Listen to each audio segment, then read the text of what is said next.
Era el año 1992. Un escalofrío recorrió el corazón de Estados Unidos cuando una serie de asesinatos comenzó a lo largo de los tramos desolados de la Interestatal 70. Este no era un caso típico de asesino en serie. El asesino de la I-70, como se le conoció, se movía como un fantasma. Dejaba atrás miedo y preguntas, pero muy pocas respuestas. Desde abril de 1992 hasta mayo de 1994, el asesino acechó a sus víctimas. Apuntaba a pequeños negocios a lo largo de la carretera.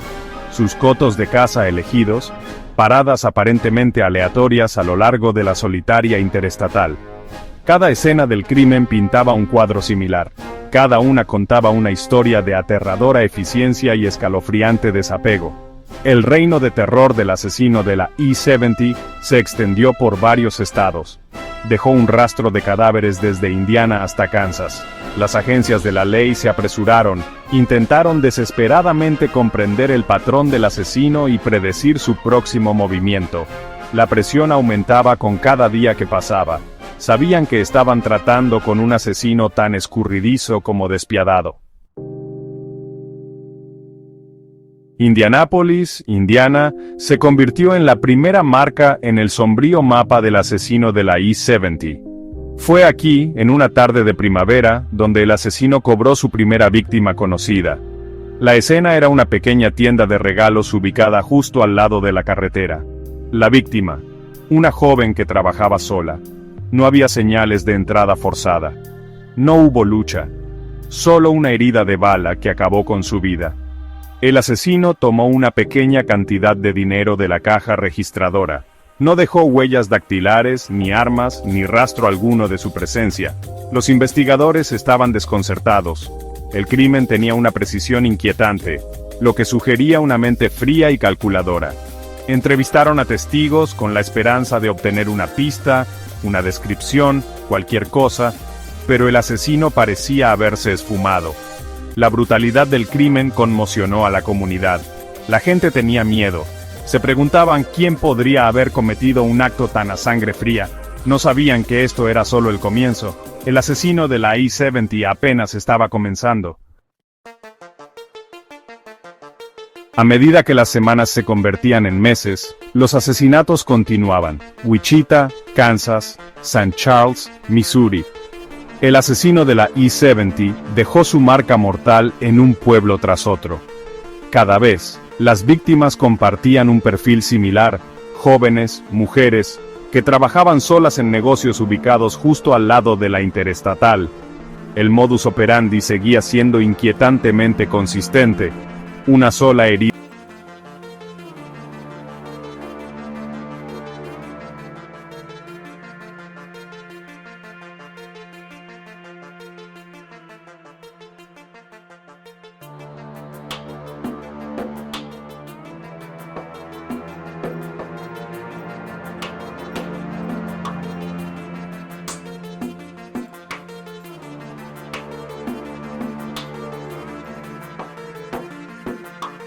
Los casos, confirmando sus peores temores, estaban tratando con un asesino en serie.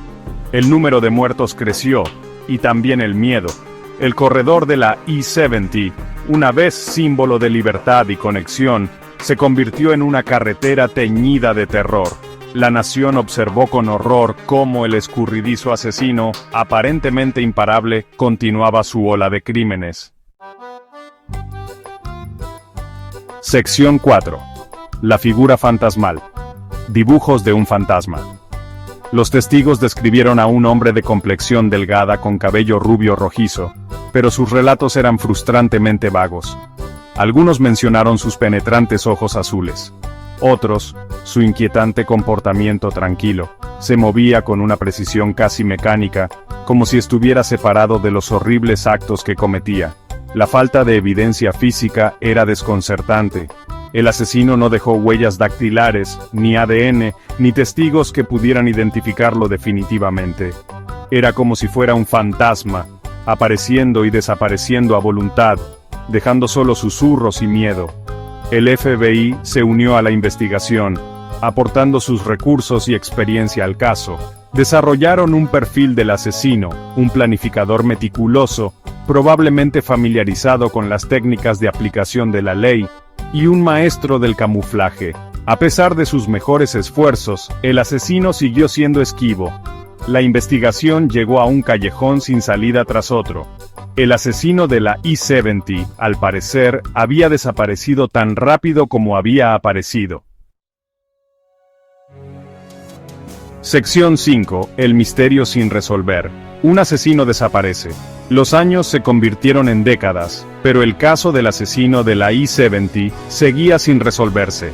Los asesinatos se detuvieron abruptamente después de mayo de 1994, dejando a los investigadores con más preguntas que respuestas. ¿Simplemente se detuvo el asesino? ¿Huyó del país? ¿O estaba esperando su momento, listo para atacar de nuevo? La incertidumbre sigue atormentando a las familias de las víctimas, que aún buscan respuestas. Justicia.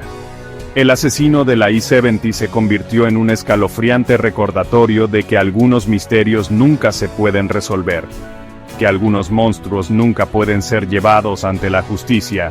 Hasta el día de hoy, el caso del asesino de la E-70 sigue siendo un escalofriante recordatorio de la oscuridad que puede acechar en las sombras, un crudo recordatorio de que incluso en la vasta extensión del paisaje estadounidense, el mal puede encontrar a su presa.